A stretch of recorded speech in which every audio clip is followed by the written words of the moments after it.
I'm Melissa Kane, the president of the Creighton National Alumni Board, and I'm here today speaking with Father John Schlegel about the past, present, and future of the Reinert Alumni Memorial Library here at Creighton. Hi, Father. Melissa, how are you today? I'm very well. How are you? All the way from Texas for this interview. All the way from Texas for this interview. I love the library. I love the library. Yes. I suspected you do. I'm a library person, yes. Tell me something I actually don't know. When did you first come here to Creighton? My first assignment was 1969-1970 one-year appointment as a scholastic to teach political science before I did my theology studies and my doctoral work. So I came in that turbulent year of '69, the high point of the Vietnam War. I was a young 25-year-old, newly minted master's candidate, and my seniors in poli-sci were 22 and they all had draft cards. Wow. It was a great experience. And did you use the library? I think in 1969, probably not, except to get some books on reserve.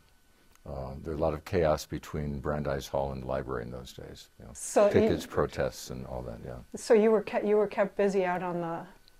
There was no mall. There was no mall. It was the California street. Yeah. Out in the streets. Out in the street, literally. Wow, that's amazing. Okay, so then you went off. You finished your studies and came back. Came back in 1976, right? Okay. To teach poli-sci again. So then you're teaching. Mm-hmm. So at that point, you really do need to use the library. I do, and did, yeah. And did my students as well, because I was somebody who signed a lot of writing work in those days, which was somewhat unusual, but yeah. So, you know, the library was very good in those days. When a lot of students couldn't afford a lot of textbooks, the reserve shelf was a very special shelf, and sometimes it was so numerous that they were actually outside in the main collection, just sections, but usually they're kept behind the circulation desk. But every faculty member had the reserve books, and the students had a list of what the reserve books were back there. And so if they were doing shared projects, they'd all go, in my case, say Canadian foreign policy, they would be out there, only 2 or 3 books in the entire library in the subject, so we had them all on reserve. Yeah. What did the library look like back then? Well, the library, we're sitting in part of the original library, in the rare book room. The library was basically a rectangle. It's half the footprint that it is today. The addition went on, and we designed the addition in '81, but it was simply this box you see outside was the original library, and it's hard to describe it. It was very dark, very few windows. Where we have all the windows now on the west side, that was all bricked in, sandstoned in. Yeah. So when was the decision made to expand it? Well, I don't know that exactly. That was a decision of the Board of Trustees. I was assistant academic vice president from '78 to '82. It was in that time frame that Father Morrison was the academic vice president that the decision was made to expand the library. And I think the expansion was originally going to be in 2 or 3 phases. Finances were, like today, tough, and so we didn't quite get it completed. But we did start, and I was delighted to be on the original planning committee, and it was chaired by an individual from Leo Daly Company, and still with them, and still a very good architect, I think.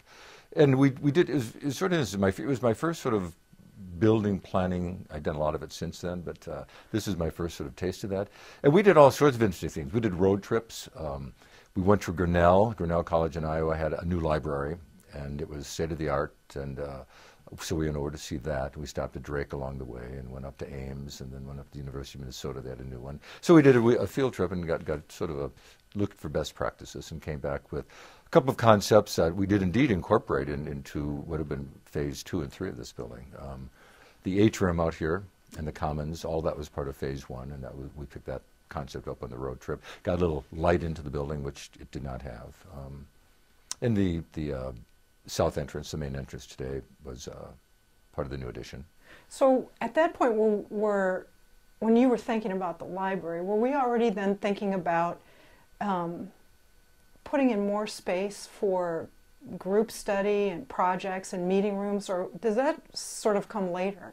I think that came later. We did put in down below, we put in, I think, 5 or 6 sort of study rooms, carrels, internal carrels, for what ultimately turned out to be group projects or something like that.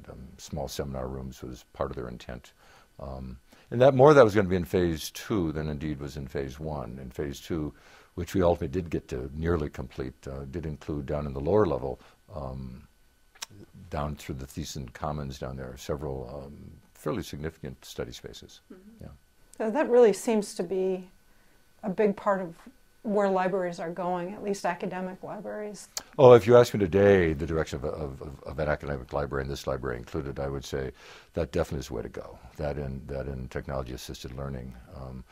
I think anybody building a library, renovating a library, expanding a library has got to think long and hard on what is the fate, status, and use of a library today.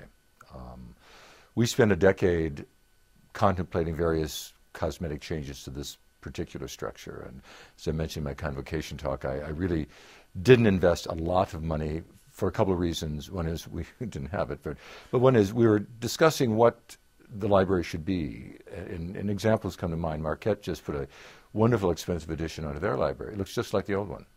I mean, it has no concessions to what we're talking about at this point, save a wireless commons that connects the two buildings. Whereas by contrast, several California schools went right into the new concept of open spaces and group study and even sort of portable walls that they could reconfigure the study space. So I think we really have to think about that because this building does indeed need that, and I'm sure the next administration will address that.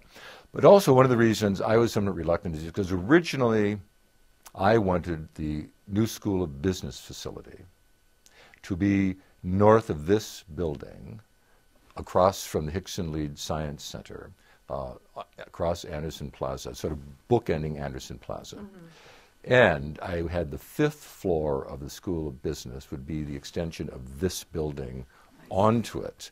And then it would build a whole new floor of space for just what we're talking about. Right. And then we would just sort of cosmetize what was below that. But then better heads prevailed, or donors' decisions prevailed to possibly put the School of Business in a new location.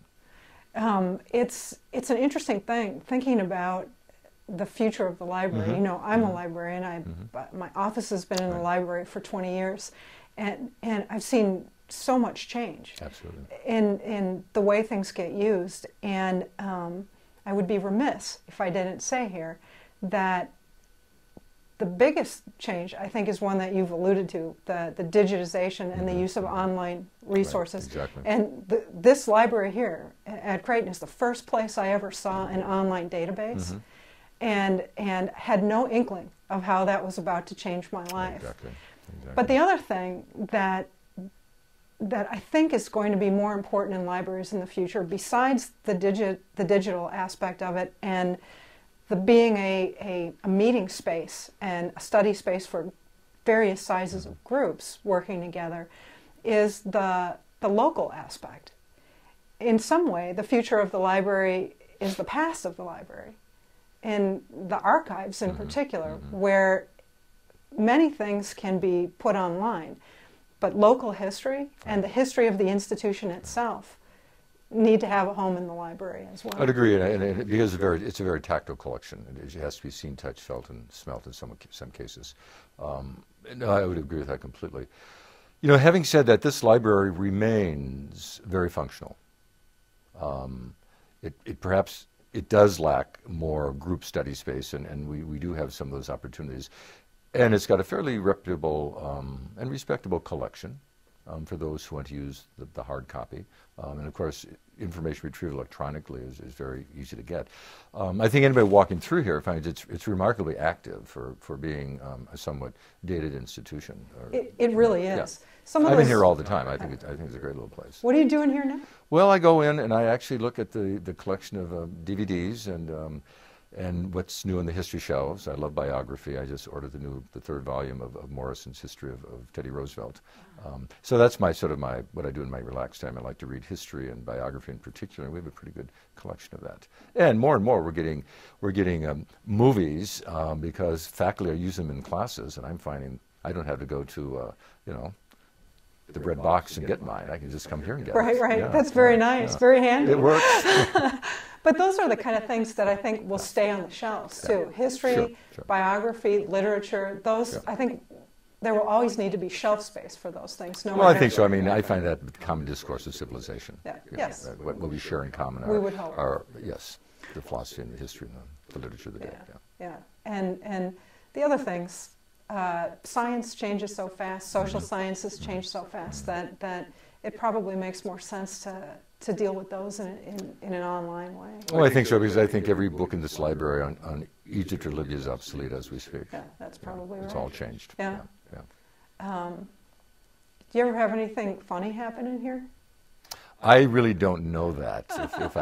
I'm sure funny things do happen in here. I once had an And probably epic some not so funny argument. things either. I had an epic argument in here with circulation. It lasted for nearly a year.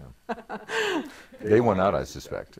They did. They tend to. The book's overdue. They it's did. overdue, They yeah. won.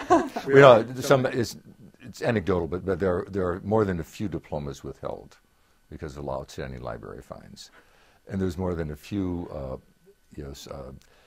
registrars sending transcripts off for job placements and/or professional programs because of parking tickets and library dues overdue. Yeah. But my funny stories when it comes to library is I grew up in Dubuque, Iowa, and we had a wonderful library downtown, a public library. And there's 6 of us in our family, and we always had this thing in the summertime, whoever could read the most books. Not just check them out, but read the most books. My mother always had a little thing at the end of the summer for us. Now, we all had different jobs and different responsibilities, and my motivation was when I was in the Boy Scouts, my first merit badge was the reading merit badge, because I got all these books checked out of the library, and you had to have a minimal number to qualify for it. And I've sort of been hooked ever since. And anyone who knew me in my graduate studies, with 2 things, living in London for 3 years, the British Library, the British Museum became my second home, and Bloomsbury is just a wonderful place to hang out, and the bookstores and all that around it. But more importantly, what's in the collection. I mean, it is an archive of one of the greatest empires in the Western world. And then moving up to Oxford to the Bodleian had everything. And when you sit there and have a second portfolio of Shakespeare delivered to you at your desk just because you want to read sonnets, it's quite extraordinary. So libraries are very special. Yeah, I just feel like they are the absolute heart and soul of any academic institution. Right. And clearly, some of the things that were done here, it does need to be updated. Mm-hmm, but there were some really sound decisions made, yes, I think, yeah. that bring people in and make it a place that feels like a beating heart. That Commons out there, Commons is very nice. Yes. It's wonderful. It still feels alive in here. Well, I would like to have a little coffee bar out there, so the students, and they like a 24/7, operation schedule, especially during finals week. And we do that on occasion, but no one comes. They're all doing this in the libraries of the residence halls now instead. But yeah, there are things that have to be done, can be done, but it always will be the heart of the institution. And it bears 2 very important names. It carries Father Reinert's name, and Carl was a wonderful founder, building president of this institution. Only a president for 6 years. It's a Roman appointment, but then stayed on as president of the Creighton Foundation for another 20, and that's where he really made his mark on the institution and in Omaha. But the other part of that is alumni. The Alumni Memorial Library, which is the original name, because that's where the original funding came from, soliciting alumni. That is the heartbeat of a university, and it is the absolute essential heartbeat of the institution. And so I think both those names can go back to your reference to this as being the heart of the institution for 2 very different reasons, but ultimately the same reason. Yeah, I didn't realize. So the alumni were The original donors. So it was a large number of small donors. Oh, absolutely. That's I think the biggest donation in the original building was the UP room, which is down in the lower level. Yeah. That's fantastic. Yeah. That's as it should be. No disagreement here. Everyone has to use the library. Yes, that's right. Sometimes One against time, their will. That's right. Yeah. But if you're a student, you got to go in. Anything you'd like to add, Father?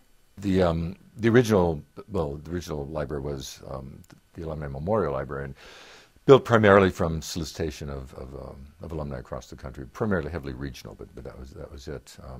And as you mentioned, that's very important. Small donations make a huge difference for cumulatively in projects. And I've just spent the last 21 years doing that, as university president. And I tell you, it is the small gifts that really make a campaign successful. The big gifts are transformational, but you've got to get beyond transformational and get to be operational. And that's where the small sustaining gifts come in handy. Yeah. That's our community. Yes. Yeah, if you talk about, funny things happening in the library, nothing funny happened during Father Kramper's administration. Never. No. That was sort of the rule and the ruler. And he still wore his cassock, the whole bit. He came in, I think, about 1961 and stayed till the late 70s. So he was a librarian I knew in 69, the librarian I had when he came back in 76. Very much a quintessential librarian, never had a day of training in his life, just another job appointed to another Jesuit to do it.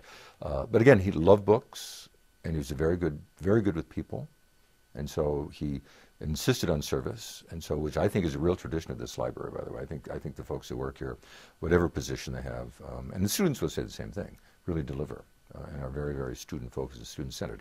And that was probably one of Father Kramper's real contributions. And the other thing is, he would never bring the business of the library home to the Jesuit community. Like I would never take the business of the president's office into the Jesuit community. Some folks bring everything they do back to the community. He never did that.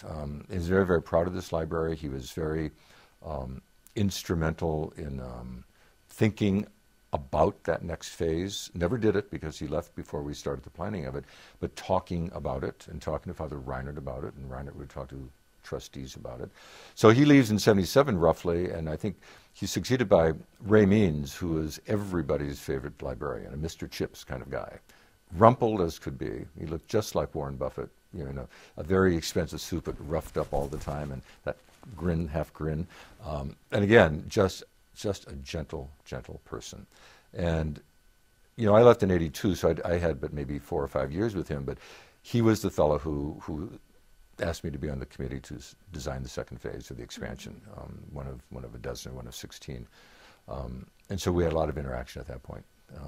Then I left in 82, and he passed before I returned. So, but wonderful memories of him. And again, couldn't be more different than Father Kramper in terms of style and sort of play it my way or not at all kind of thing. But what they both had was the heart of the enterprise, as we talked about earlier, the role of the library on the university campus and its wellness and its service for the student and faculty population. This is the love of learning, right. Is why we're all here. Yeah. And I think Mike LaCroix has done a fine job as well, the present librarian, and I think he's very eager to see some sort of expansion or enhancement of the facility, and I certainly would encourage that. Is there anything you'd like to add about the 50th anniversary of the library?